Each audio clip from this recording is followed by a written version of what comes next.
Hello friends, नमस्कार। Welcome to my channel Shanti peace of mind. दोस्तों, आज मैं शुक्रवार की व्रत की कथा और विधि आपके पास लेके आई हूँ। चलिए आप और हम दोनों इस कथा को सुनते हैं। इस दिन संतोषी माता की पूजा की जाती है, जो रिद्धि सिद्धि देती है।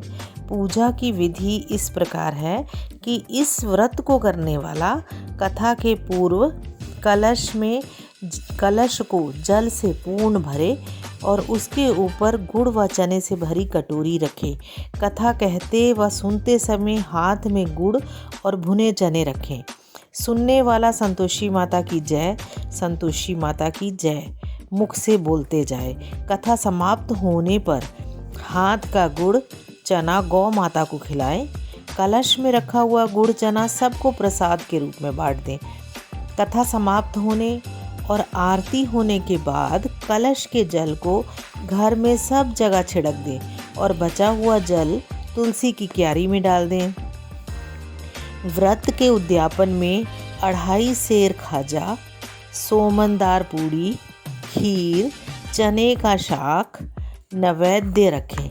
घी का दीपक जला संतोषी माता की जय जयकार बोल नारियल फोड़ें। इस दिन घर में कोई खटाई ना खाएं और ना आप खाएं, ना किसी दूसरे को खाने दें। इस दिन 8 लड़कों को भोजन कराएं। देवर, जेठ, घर कुटुंब के लड़के अगर मिलते हैं तो उनको बुलाएं और नहीं तो दूसरों उनको बुलाएं। कुटुंब में अगर ना मिले तो ब्राह्मणों के रिश्तेदारों या पड़ोसियों के लड़के बुलाएं।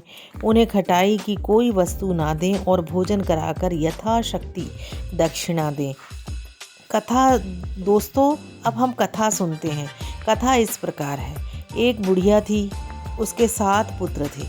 6 कमाने वाले थे और एक निकम्मा था।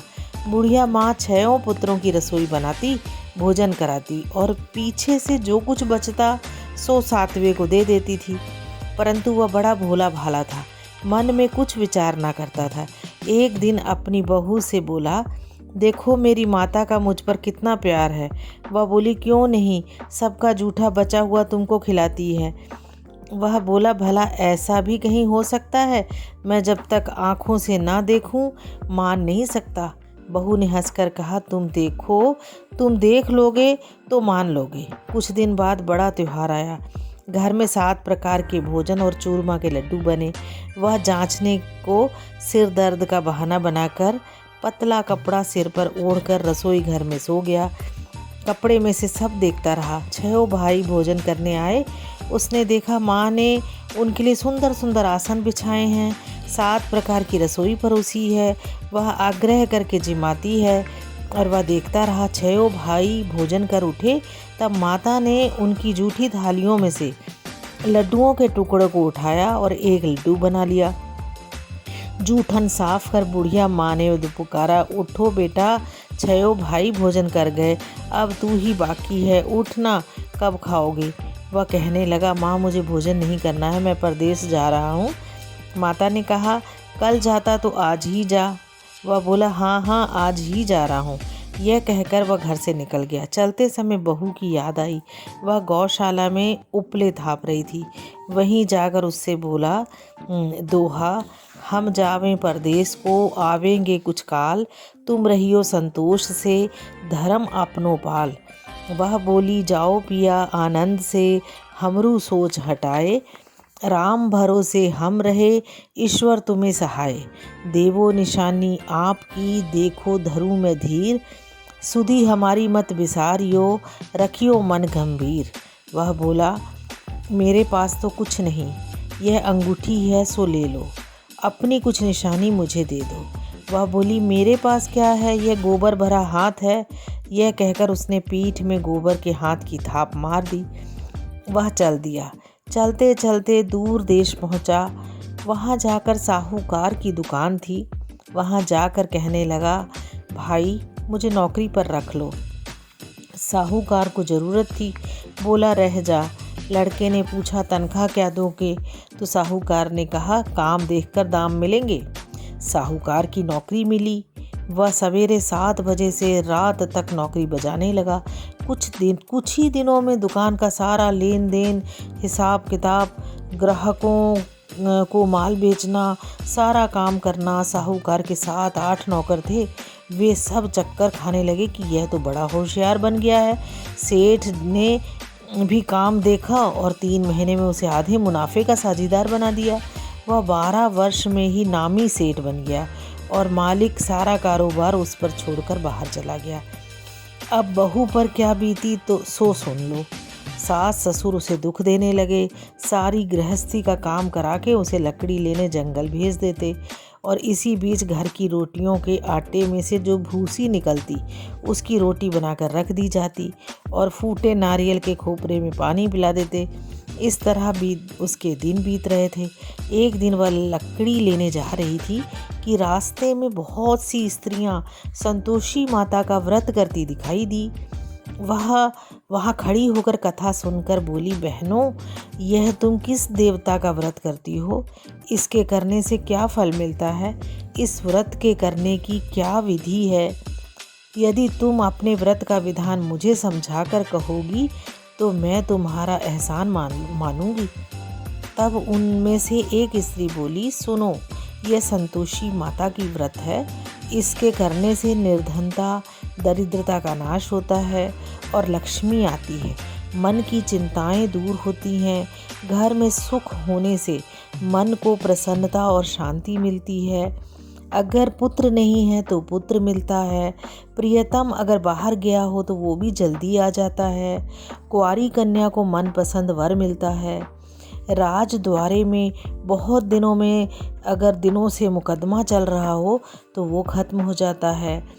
सब तरह के सुख शांति हो, घर में धन जमा हो, पैसा और जायदाद का लाभ हो, रोग दूर हो जावे और जो कुछ मन में कामना हो वे सब इस संतोषी माता की कृपा से पूरी हो जाती हैं।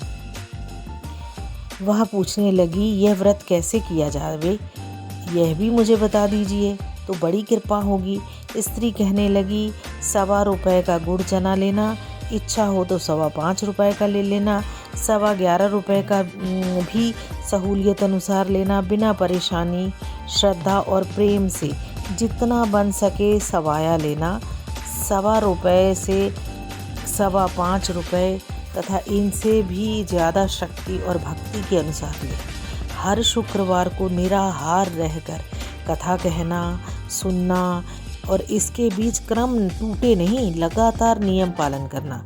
सुनने वाला कोई न मिले तो घी का दीपक जला उसके आगे जल के पात्र को रखकर कथा कहना, परंतु नियम ना टूटे। जब तक कार्य सिद्ध ना हो नियम पालन करना और कार्य सिद्ध हो जाने पर ही व्रत का उद्यापन करना। 3 मास में माता फल पूरा करती है। यदि किसी के खोटे ग्रह हो तो माता 1 वर्ष में अवश्य कार्य को सिद्ध करती है। कार्य सिद्ध होने पर ही उद्यापन करना चाहिए, बीच में नहीं। उद्यापन में 2.5 सेर आटे का खाजा एवं इसी परिमाण की खीर तथा चने का साग करना चाहिए। 8 लड़कों को भोजन कराना है। जहाँ तक मिले देवर, जेठ, भाई, बंधु, कुटुंब के लड़के लेना। ना मिले तो रिश्तेदारों और पड़ोसियों के लड़के बुलाना और उन्हें भोजन कराना। यथाशक्ति दक्षिणा देना। माता का नियम पूरा करना। उस दिन घर में कोई खटाई ना खावे। यह सुनकर बुढ़िया के लड़के की बहू चल दी। रास्ते में लकड़ी के बोझ को बेच दिया और उन पैसों से गुड़ चना लेकर माता के व्रत की तैयारी कर आगे बढ़ चली और सामने मंदिर देखकर पूछने लगी, यह मंदिर किसका है? तो सब कहने लगे, संतोषी माता का मंदिर है। यह सुन माता के मंदिर में जाकर माता के चरणों में लौटने लगी। दीन होकर विनती करने लगी, माँ, मैं निपट मूर्ख हूँ, व्रत के नियम कुछ नहीं जानती, मैं बहुत दुखी हूँ। हे माता जगत जननी, मेरा दुख दूर कर, मैं तेरी शरण में हूँ। माता को दया आ गई। एक शुक्रवार बीता कि दूसरे शुक्रवार को ही इसके पति का पत्र आया और तीसरे को उसका भेजा हुआ पैसा भी आ पहुँचा। यह देखकर जेठानी मुंह सिकोड़ने लगी। इतने दिनों में पैसा आया, इसमें क्या बड़ाई है। लड़के ताने देने लगे। काकी के पास अब पत्र आने लगे, रुपया आने लगा। अब तो काकी की खातिर बढ़ेगी। अब तो काकी बुलाने से भी नहीं भूलेगी। बेचारी सरलता से कहती, भैया पत्र आवे, रुपया आवे तो हम सब के लिए अच्छा है। ऐसा कहकर आंखों में आंसू भरकर संतोषी माता के मंदिर में मातेश्वरी के चरणों में गिरकर रोने लगी। माँ, मैंने तुमसे पैसा नहीं मांगा, मुझे पैसे से क्या काम, मुझे तो अपने सुहाग से काम है। मैं तो अपने स्वामी के दर्शन और सेवा मांगती हूँ। तब माता ने प्रसन्न होकर कहा, जा बेटी, तेरा स्वामी आएगा। यह सुन खुशी से बावली हो घर में जा काम करने लगी। तब संतोषी माँ विचार करने लगी, इस भोली पुत्री से मैंने कह तो दिया है कि तेरा पति आवेगा, पर आवेगा कहाँ से। वह तो स्वप्न में भी इसे याद नहीं करता। उसे याद दिलाने मुझे जाना पड़ेगा। इस तरह माता बुढ़िया के बेटे के पास जा स्वप्न में प्रकट होकर कहने लगी, साहूकार के बेटे, सोता है या जागता है। वह बोला, माता, सोता भी नहीं हूँ, जागता भी नहीं हूँ, बीच में ही हूँ, कहो क्या आज्ञा है। माँ कहने लगी, तेरा घर बार कुछ है या नहीं। तो वह बोला, मेरा सब कुछ है माता, माँ बाप भाई बहन बहू, क्या कमी है। माँ बोली, भोले पुत्र, तेरी स्त्री घोर कष्ट उठा रही है। माँ बाप उसे दुख दे रहे हैं। वह तेरे लिए तरस रही है, तू उसकी सुध ले। वह बोला, हाँ माता, यह तो मुझे मालूम है, परंतु मैं जाऊं तो कैसे जाऊं। परदेश की बात है, लेन देन का कोई हिसाब नहीं, कोई जाने का रास्ता नज़र नहीं आता, कैसे चला जाऊं। माँ कहने लगी, मेरी बात मान, सवेरे नहा धोकर संतोषी माता का नाम ले, घी का दीपक जला, दंडवत कर दुकान पर जा बैठना। देखते देखते तेरा लेन देन सब चुक जाएगा और जमा माल बिक जाएगा। सांझ होते होते धन का ढेर लग जाएगा। और वह सवेरे जल्दी उठ करके माता जी के कहने के अनुसार दंडवत कर घी का दीपक जला दुकान पर जा बैठा। थोड़ी देर में क्या देखता है कि देने वाले रुपया लेकर आ गए, लेने वाले हिसाब लेने लगे। कोठे में भरे सामानों के खरीदार नगद दाम में सौदा करने लगे। शाम तक धन का ढेर लग गया। माता का चमत्कार देख प्रसन्न होकर मन में माता का नाम ले घर से जाने के वास्ते गहना कपड़ा खरीदने लगा और वहाँ के काम से निपट वह घर को रवाना हुआ। वहाँ बहू बेचारी जंगल में लकड़ी लेने जाती है, लौटते वक्त माँ के मंदिर पर विश्राम करती है। वह तो उसका रोजाना रुकने का स्थान था। दूर से धूल उड़ती देखकर माता जी से पूछती है कि हे माँ, यह धूल कैसे उड़ रही है। माँ कहती है, हे पुत्री, तेरा पति आ रहा है, अब तू ऐसा कर, लकड़ियों के 3 बोझ बना ले। एक नदी के किनारे रख, दूसरा मेरे मंदिर पर और तीसरा अपने सिर पर रख। तेरे पति को लकड़ी का गट्ठा देख कर के मोह पैदा होगा। वह वहाँ रुकेगा और नाश्ता पानी बनाकर खा के माँ से मिलने जाएगा। तब तू लकड़ियों का बोझा उठा घर जाना और बीच चौक में गट्ठा डालकर 3 आवाज़ें जोर से लगाना, लो सासू जी, लकड़ियों का गट्ठा लो, भूसी की रोटी दो और नारियल के खोपरे में पानी दो। आज कौन मेहमान आया है। यह सुनकर सास बाहर आई और अपने दिए हुए कष्टों को भुलाते हुए कहती है, बहू ऐसा क्यों कहती है, तेरा मालिक ही तो आया है, आ बैठ, मीठा भात खा, भोजन कर, कपड़े गहने पहन। इतने में आवाज़ सुन उसका स्वामी बाहर आता है और अंगूठी देख व्याकुल हो माँ से पूछता है, माँ ये कौन है। माँ कहती है, बेटा ये तेरी बहू है, आज 12 वर्ष हो गए हैं, तू जब से गया है तब से सारे गांव में जानवर की तरह भटकती फिरती है, काम काज घर का कुछ करती नहीं है, 4 समय आकर खा जाती है। अब तुझे देख भूसी की रोटी और नारियल के खोपरे में पानी मांगती है। वह लज्जित होकर बोला, ठीक है माँ, मैंने इसे भी देखा है और तुम्हें भी देखा है, अब मुझे दूसरे घर की ताली दो, मैं उसमें रहूं। तब माँ बोली, ठीक है बेटा, जैसी तेरी मर्जी, कहकर ताली का गुच्छा पटक दिया। उसने ताली से दूसरे कमरे में जो तीसरी मंजिल के ऊपर था खोलकर सारा सामान जमाया। एक दिन में ही वहाँ राजा के महल जैसा ठाठ बाट बन गया। अब क्या था, वे दोनों सुखपूर्वक रहने लगे।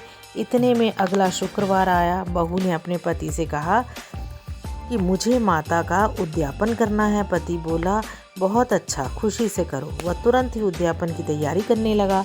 जेठ के लड़कों को भोजन के लिए कहने गई।